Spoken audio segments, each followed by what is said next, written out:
Part 31। Shri गणेशाय नमः। श्री जानकी वल्लभो विजयते। श्री रामचरितमानस उत्तरकांड। सुनि विनती सर्वज्ञ शिव, देखि विप्र अनुराग। पुनि मंदिर नभ बानी, भई द्विज बर बर मागु। जो प्रसन्न प्रभु मो पर, नाथ दीन पर नेहु। निज पद भगति देई प्रभु, पुनि दूसर बर देहु।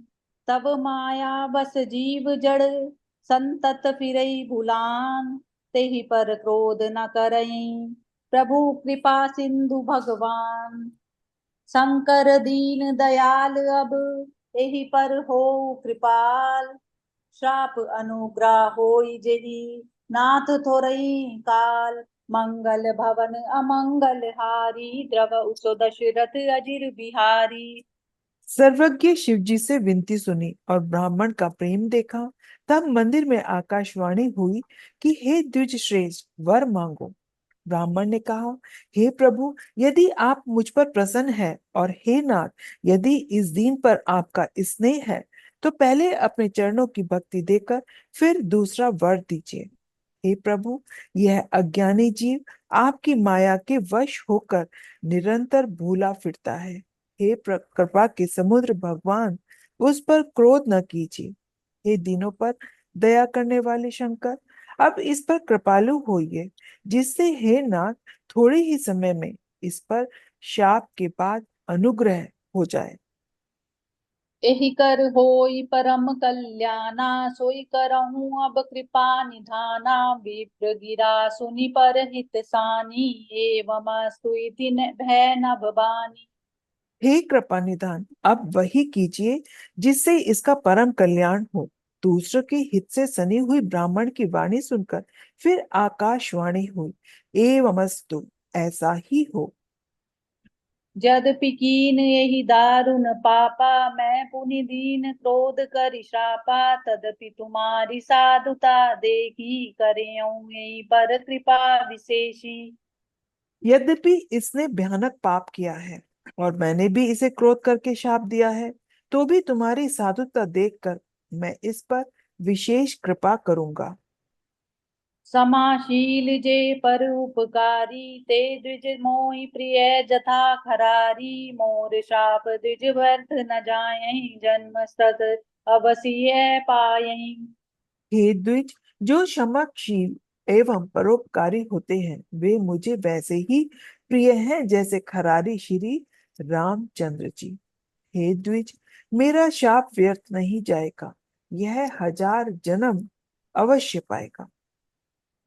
जन्मत मरत दुसह दुख होई, एहि स्वल्पऊ नहीं व्यापहि सोई। कब नेउ जन्म मिटई नहीं ज्ञाना, सुनहि शूद्र मम बचन प्रबान। परंतु जन्मने और मरने में जो दुख सुख दुसह दुख होता है, उसको वह दुख जरा भी न व्यापेगा और किसी भी जन्म में इसका ज्ञान नहीं मिटेगा। हे शूद्र, मेरा प्रमाणिक वचन सुन। रघुपति पुरी जन्म तब भयऊ, पुनित मम सेवा मन दयऊ। पुरी प्रभाव अनुग्रह मोरे, राम भगति उपजई उर तोरे। प्रथम तो तेरा जन्म श्री रघुनाथ जी की पुरी में हुआ, फिर तूने मेरी सेवा में मन लगाया। पुरी के प्रभाव और मेरी कृपा से तेरे हृदय में राम भक्ति उत्पन्न होगी। सुनु मम बचन सत्य अब भाई, हरितोषण व्रत द्विज सेवकाई। अब जने करहि विप्र अपमाना, जाने सुसंत अनंत समाना। हे भाई, अब मेरा सत्य वचन सुन। द्विजों की सेवा ही भगवान को प्रसन्न करने वाला व्रत है। अब कभी ब्राह्मण का अपमान न करना, संतों को अनंत श्री भगवान ही के समान जानना। इंद्र कुलिस मम सूल विशाला, काल दंड हरि चक्र कराला। जो इन कर मारा नहीं मरई, विप्रदोह बाबक सो जरई। इंद्र के वज्र, मेरे विशाल त्रिशूल, काल के दंड और श्री हरि के विकराल चक्र के मारे भी जो नहीं मरता, वह भी विप्रद्रोह रूपी अग्नि से भस्म हो जाता है। अस विवेक राख्यो मन माही, तुम कै जग दुर्लभ कछु नाही। और एक आशीषा मोरी, अप्यति हति गति होई तोरी। ऐसा विवेक मन में रखना, फिर तुम्हारे लिए जगत में कुछ भी दुर्लभ न होगा। मेरा एक और भी आशीर्वाद है कि तुम्हारी सर्वत्र अबाध गति होगी, अर्थात तुम जहां जाना चाहोगे वहीं बिना रोक टोक के जा सकोगे। सुनि शिव बचन हर्षि गुर, एवमस्तु इति भाषी। मोहि प्रबोधि गयऊँ ग्रह, शंभु चरण उर राखी।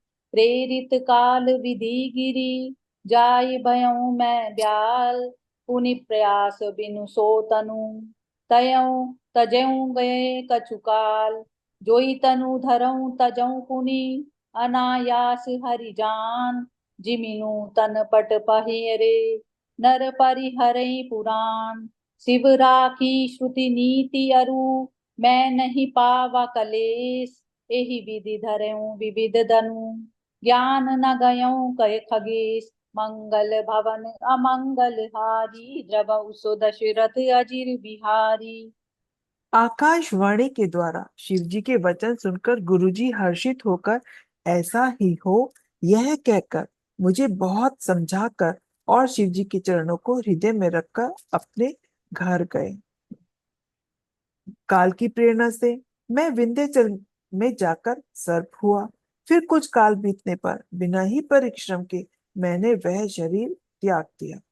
हे हरिवाहन, मैं जो भी शरीर धारण करता उसे बिना ही परिश्रम वैसे ही सुख पूर्वक त्याग देता था, जैसे मनुष्य पुराना वस्त्र त्याग देता है और नया पहन लेता है।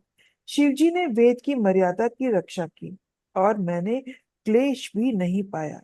इस प्रकार हे पक्षीराज, मैं बहुत से शरीर धारण के पर मेरा ज्ञान नहीं त्रिजग गया।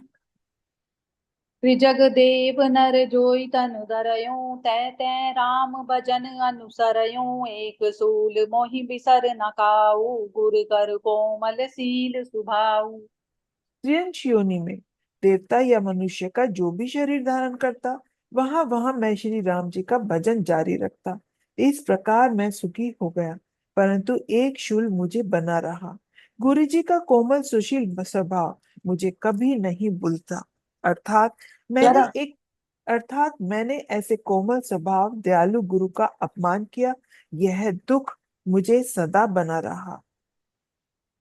चरम दे द्विज कै मैं पाई, सुर दुर्लभ पुराण श्रुति गाई। खेलऊं तहु बालक न पीला, करऊं सकल रघुनायक लीला। मैंने अंतिम शरीर ब्राह्मण का पाया, जिसे पुराण और वेद देवताओं को भी दुर्लभ बताते हैं। मैं वहां ब्राह्मण शरीर में भी बालकों में मिलकर खेलता, तो श्री रघुनाथ जी की ही सब लीलाएं क्रिया करता। प्रौढ़ भये मोहि पिता पड़ावा, समझऊ सुनऊ गुनऊ नहीं भावा। मन ते सकल वासना भागी, केवल राम चरण ले लागी। सियाना होने पर पिताजी मुझे पढ़ाने लगे। मैं समझता, सुनता और विचारता, पर मुझे पढ़ना अच्छा नहीं लगता था। मन से सारी वासनाएं भाग गई, केवल श्री राम जी के चरणों में लव लग गई। कहु खगेश अस कवन अभागी, खरि सेव सुर देनहु त्यागी। प्रेम मगन मोहि कछु न सोहाई, हार्यों पिता पढ़ाई पढ़ाई। हे गरुण जी, कहिए, ऐसा कौन अभागा होगा जो कामधेनु को छोड़कर गधे की सेवा करेगा। प्रेम में मग्न रहने के कारण मुझे कुछ भी नहीं सुहाता। पिताजी पढ़ा पढ़ा कर हार गए। भय काल बस जब पितु माता, मैं बन गयों भजन जन त्राता। जय ते विपिन मुनीश्वर पावऊं, आश्रम जाई जाई सिरुनावऊं। जब पिता माता कालवश हो गए, तब मैं भक्तों की रक्षा करने वाले श्री राम जी का भजन करने के लिए वन में चला गया। वन में जहां तहां मुनीश्वरों के आश्रम पाता, वहां वहां जाकर उन्हें सिर नवाता। जय सिया राम। जय सिया राम।